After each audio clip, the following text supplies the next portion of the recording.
అంటే ఏంది బ్రో ఇలా మీరు 46 జియో వాళ్ళు చాలా ఆవేదన వ్యక్తం చేస్తా ఉన్నారు, ప్రభుత్వం మాకు అన్యాయం చేస్తా ఉందని చెప్పి కూడా ఏం చెప్తారు? అదేనా మాకు ఇవాళ మాకు ఈ 46 జియో వల్ల మాకు చాలా తీవ్ర అన్యాయం జరిగిందన్న. ఈ రోజు గవర్నమెంట్లో ఉన్న ఇప్పుడు తీర్మానం అన్న ఆ రోజు మేము పోతే స్టూడియో పోతే ఏమన్నాడు, అరే మీరు ఊళ్ళల్లో పోయి ఫస్ట్ మీకు జాబ్ రావాలంటే టీఆర్ఎస్ గవర్నమెంట్ నుంచి ఓడగొట్టారు అన్నారు. మేము టీఆర్ఎస్ గవర్నమెంట్ మేము పోయి 2-3 నెలలు మేము ఊళ్ళల్లో పడి ఊళ్ళల్లో పడి ప్రతి ఒక్కరిని కాళ్ళు మొక్కి ఏళ్ళు మొక్కి మేము గవర్నమెంట్ ఈరోజు 46 జియో తీసారన్న. దాని తిరగలే తీస్తే 64 సీట్లు ఇచ్చినాం మీకు. ఈరోజు 64 సీట్లు ఇచ్చినాయి. మాకు 122 మార్కులు వచ్చినాయి. ఇలా సీఎం రేవంత్ రెడ్డి గెలుస్తందుకు 64 సీట్లు కావాలి. అదే బీఆర్ఎస్ గవర్నమెంట్ గెలుస్తందుకు ఏంది 39 సీట్లు వచ్చినాయి. ఇలా నాకు 123 మార్కులు వచ్చినాయి. ఇలా 60 మార్కులు జాబు పంపించిండు. ఇలా నువ్వు 64 సీట్లు గెలిచి నువ్వెందుకు సీఎం పదవి ఎక్కినావు? ఇలా 39 మార్కులు వచ్చినాయి. బీఆర్ఎస్ వాళ్ళు గవర్నమెంట్ కావాలి. ఇలా సీఎం వాళ్ళు కావాలి. వాళ్ళకు ఒక మాకు ఒక నీకు ఏమన్నా తక్షణం మాకు జియో 46 వాళ్ళకి న్యాయం చేయండి. మిమ్మల్ని ఏమనట్లేను.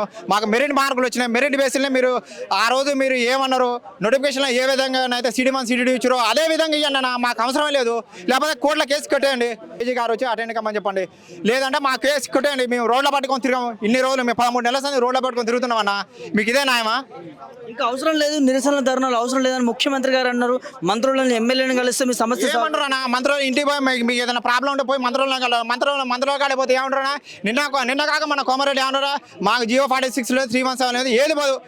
మొత్తం ఫైనల్ డిసిషన్ సీఎం గారే అంటారు. సీఎం గారే మన మంత్రులు ఎమ్మెల్యేలు వాళ్ళు చూసుకున్న ఏదైనా కావాలంటే మీరు తక్షణం వాళ్ళని అడగండి. మీకు ఏదైనా న్యాయం చేస్తున్నట్టు ఇదే న్యాయమైనా? పేపర్ పబ్లికేషన్ మీరు అట్టేస్తారు. మమ్మల్ని మంత్రులు ఇంటికాడికి రానియరు. మంత్రులు చూసామంటే ఈ మాట మాట్లాడతారు. ఏం చేయమన్నా ఇక? తెలంగాణ పుట్టి పెరిగినందుకు ఇలా మీ నాన్న ఒకరు అవుతున్నావు. ఇలా 60 మార్కులు వచ్చినా ట్రైనింగ్లో ఉన్నాడు. ఇలా నాకు 120 మార్కులు 60 మార్కులు తేడా ఉంటాయి. ఎక్కడన్నా దేశంలో అన్న ఉందా 60 మార్కులు తేడా? దేశంలో ఒక ఎగ్జామ్ రాయాలంటే ఒక్క మార్కుతో జాబ్ పోతుంది. అలాంటిది ఒకటే ఎగ్జామ్ పెడుతున్నావు. ఇన్ని దిక్కులో ఇన్ని ఏవియేషన్లు ఎందుకు పెడతావు? ప్రతిపక్షంలో వీళ్ళే 46 పైన మాట్లాడి ప్రతిపక్షంలో ఉన్నప్పుడు ఖచ్చితంగా వీళ్ళే చేస్తామన్నారు. ప్రతిపక్షంలో ఉన్నప్పుడు చేస్తామన్నా. మీరు పోయి టీఆర్ఎస్ గవర్నమెంట్ గద్దె దింపరు అనేసరికి మేము గద్దె దింపడం. ఇలా మీరు రోడ్లు ఎక్కినావు. ఇలా చేస్తామన్నారు, చేయలేరు. ఇలా మెరిట్ మార్కులు వచ్చి మీరు రోడ్ల మీద కూర్చుంటారు అన్న. 13 నెలల సంది తిరుగుతున్నా, పని లేదు, ఏం లేదన్నా. మేము చదువుకొని 2 లక్షలు అప్పు చేసుకొని 2 లక్షలు అప్పు చేసుకొని మేము ఇక ఇలా హాస్టల్లో ఉండి చేసుకుంటే ఇలా 0.5 మార్కులు 1 మార్కుతో 4 మార్కుతో పోయిన వాళ్ళం అన్న. ఇలా మీ జాబ్ మెరిట్ మార్కులు వచ్చి అనేక అంశాలు ఇచ్చి నిరుద్యోగ భృతి అని 2 లక్షల ఉద్యోగాలని అంత ప్రాణన నిరుద్యోగ వృత్తి అన్నాడు. అంతా ఏంటంటే నమ్మించి మాటలకి గద్దెగా ఎక్కిందన్న. అంతే, ఆయన చేసేది ఏం లేదు. గత ప్రభుత్వం ఉన్నా మాకు న్యాయం చేసేవాళ్ళు, కానీ గత ప్రభుత్వం ఉన్నా మాకు ఏదో విధంగా న్యాయం చేసేవాళ్ళు. కానీ ఈ ప్రభుత్వం మమ్మల్ని ముంచి మీరు తిరగరా, ఓట్లు వేయరా అన్ని చేసి ఇవన్నీ ఇలా గద్దెకి ఇలా మమ్మల్ని ఇలా రోడ్ల మీద తిప్పుతారన్నా. ఇలా మొత్తం మెరిట్ మార్కులు వచ్చి మేము ఇలా రోడ్ల మీద పట్టుకొని తిరగాల్సిన అవసరం ఏదన్నా? నమ్మించి కొంత 4 గంటలకు వచ్చినావు నా రైల్వే స్టేషన్ పట్టుకొని 4 గంటలకు వచ్చినావు.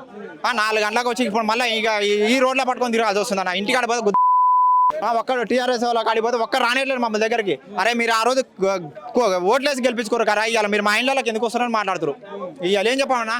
ఇలా ఆడిపోతే ఎవరిని చెప్పుకో, మా బాధ ఎవరిని చెప్పుకోమన్నా? ఇప్పటికైనా ప్రభుత్వం స్పందించి ముఖ్యమంత్రి ఏం పెద్దన్నా? ఇగో ఇలా మమ్మల్ని రోడ్ల మీద నిలబెట్టింది. ఇది పెద్దన్నా? ఇలా పెద్దన్నా 64 సీట్లు తీసుకుని ఇలా సీఎం అయ్యాడు. ఇలా మీ 120 మార్కులు వచ్చినాయి.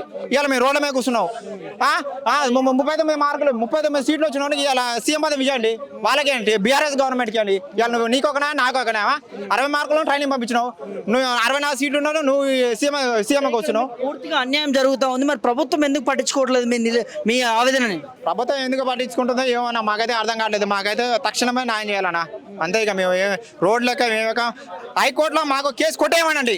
మీ రోడ్లు పట్టుకోండి, మీ ప్రకాశ్ పట్టుకోండి, మేము అవసరం లేదు. మెరిట్ మార్కులు వచ్చినాక పోతే పైన దరిద్రమైన గవర్నమెంట్ అనుకుంటాం. మమ్మల్ని కేసు కొట్టేయమనండి. నిరుద్యోగేనా? మీ నిరుద్యోగే. మరి ముఖ్యమంత్రి రేవంత్ రెడ్డి గారు ధర్నాలు చేసిన వాళ్ళు, నిరసన తెలిపిన అసలు వాళ్ళు నిరుద్యోగులే కాదు, పేడే ఆర్టిస్టులు అడ్డమీ తీసుకొచ్చి కూలి చూసుకో. ఇవాళ నేను 2000 పెట్టుకొని అప్లై చేసుకున్నా. తెలంగాణ గవర్నమెంట్ కానిస్టేబుల్కి అప్లై చేసుకున్నా, సివిల్ కానిస్టేబుల్కి అప్లై చేసుకున్నా, అన్నిటికి అప్లై చేసుకున్నా, 3 అప్లై చేసిన, ట్రాన్స్పోర్ట్ కూడా అప్లై చేసుకున్నా, 2000 పెట్టుకొని అప్లై చేసుకున్నా. ఇలా నేను నిరుద్యోగంగా ఏదైనా నా ఫామ్స్ మొత్తం చూపిస్తాను. నా ఫామ్స్ మొత్తం నేను ఇట్లా రోడ్ ఎక్కడానికి కారణం నా మార్కులు అనుకుంటా. నా ప్రతి ఒక్క మార్కులు ఇష్యూ చూపిస్తా, ప్రతి ఒక్కటి చూపిస్తా. నా నల్గొండ జిల్లా. మంత్రి కోమటిరెడ్డిని కలవడం జరిగింది. కోమారెడ్డి ఎన్నోసార్లు కలిసిన 46 మమ్మల్ని దరిదాపులు ఎంకల కూడా రానట్లే. ఎంకల కూడా వరకు ప్రజా సమస్యల కోసం ఇదే జేవీరన్న, మా కాన్స్టిట్యూన్సీ ఎమ్మెల్యే జేవీరన్న, కుందూరు జేవీరెడ్డి అన్న. ఎన్నిసార్లు పోయి ఇచ్చేసినా కానీ సీఎం రేవంత్ రెడ్డి ఇచ్చేసిండనా. కానీ తీసుకొని ఫామ్స్ తీసుకొని పక్క చేసేలేదు ఏం లేదు అంతే. మీ గురించి తీర్మానం మేము మా చెల్లె మేము మా ఫ్యామిలీ మొత్తం మాకేం లేదు, మా గుడిచెల్లి కష్టపడి మేము ఇల్లు తిరిగినా కాళ్ళు మొక్కినాం, కాన్సెన్స్ మొత్తం కాళ్ళు మొక్కినాం. ఇక నాది ఆ మార్కులో జాబ్ పోయిందన్నా, నాకు జాబ్ వస్తే నా ఫ్యామిలీ మంచిగా ఉంటుందని నేను నాకు గవర్నమెంట్ టీఆర్ఎస్ గవర్నమెంట్ 46 జీవో పెట్టేసి మమ్మల్ని ఆగం చేసింది. ఈ గవర్నమెంట్ అన్నా నా ఫ్యామిలీతోనేనా ఊరు నాగారం సాగర్ కాన్సెన్సీలలో తొండాల ప్రతి ఒక్క తొండాల నా చెల్లెని వేసుకొని తిరిగినా, నా చెల్లెని నా అక్కలని వేసుకొని తిరిగినా, మా అమ్మని కూడా తీసుకొని పోయినా, మా నాన్న లేడు అమ్మని తీసుకొని ప్రతి ఒక్క ఊరు తిరిగినామన్నా. ఏది గవర్నమెంట్ చేసింది ఏందన్నా ఇలా మమ్మల్ని రోడ్ల మీద నిలబెట్టింది. ఇదేనామా మేము మామూలుగా తక్కువ మార్కులు ఇచ్చి మీ రోడ్ల మీదకి రాలేదన్నా. మీ టోటల్గా తెలంగాణ స్టేట్లో మొత్తం నాకు ఏ జిల్లాలోనే జాబ్ వస్తుంది, నల్లగొండ జిల్లా ఒకటి తప్పిస్తే ఏ జిల్లాలోనే జాబ్ వస్తుంది. అలాంటి ఈ 46 జీవో పెట్టి 60 మార్కులు ఉన్నోనికి ఇచ్చినా, 70 మార్కులు ఇచ్చినా, 80 ఉన్నోను, 90 127 లెక్క కదా. ఇవాళ నువ్వు జాబ్లు ఇస్తేందుకే మేము అదే అడుగుతున్నాం. తక్షణం న్యాయం చేస్తారా, కేసు కోర్టు కెట్టేస్తారా? కోర్టు కేసు కొట్టేయండి. మీ రోడ్ లెక్కం ప్రతి ఒక్కరు మీ రోడ్ లెక్కం అన్న, కోర్టు కేసు కొట్టేసేరి మీ రోడ్ లెక్కం. మాకు అవసరం లేదు, రోడ్లు ఎక్కడానికి అవసరం లేదు. నిరుద్యోగులను మోసం చేసిండు పచ్చి గవర్నమెంట్, మోసం చేసింది గవర్నమెంట్. కాంగ్రెస్ ప్రభుత్వం కాంగ్రెస్ గవర్నమెంట్ మోసం చేసిందన్న. తక్షణం మనం న్యాయం చేయండి, 46లో న్యాయం చేయండి. కాంగ్రెస్ ప్రభుత్వం మాకు మోసం చేసింది. అసెంబ్లీ వేదికగా 2 లక్షల ఉద్యోగాలకు సంబంధించిన జాబ్ క్యాలెండర్ ఎక్కడైనా 2 లక్షల ఇప్పుడు 30,000 40,000 ఉద్యోగాలు వేసినట్టు ఏడొచ్చిండ ఒక ఫిల్ చేసిండా? ఎక్కడ ఫిల్ చేసిండు? ఒక నోటిఫికేషన్ ఒక ఎగ్జామ్ పెట్టి రాసి ఫిల్ చేసి అపాయింట్మెంట్ ఇచ్చిండా?